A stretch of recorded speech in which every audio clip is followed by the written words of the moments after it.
మా నాన్నగారు school teacher అండి, military school teacher. So school teacher అండి. ఎంత స్ట్రిక్ట్ అని అంటే మీ అందరికీ చిన్న ఐడియా ఉండి ఉంటుంది. కానీ నేను ఎన్టీ రామారావు ఇంట్లో పుట్టాను. ఆ ఇంట్లో మేము అద్దెకుండేవాళ్ళం 24 సంవత్సరాలు. అక్కడే పుట్టాను నేను. సరే, అది మా నాన్న ఎంత స్ట్రిక్ట్ అని అంటే హరికృష్ణ అల్లరి చేస్తే హరికృష్ణ కొట్టలేక మమ్మల్ని కొట్టేవాడండి ఆయన. నన్ను కొట్టారంటే నవ్వుతున్నావా నువ్వు, నీ సంగతి చూస్తానే వస్తున్నాలే బయటికి.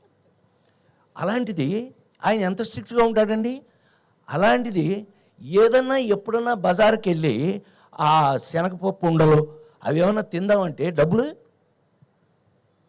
ఏం చేయాలి?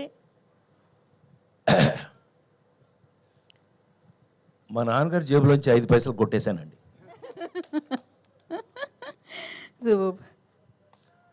Let us frankly agree. ఈ విషయం ఇంతవరకు బహుశా తెలిసే అవకాశం లేదు. సో చిన్నప్పుడు అలాంటివి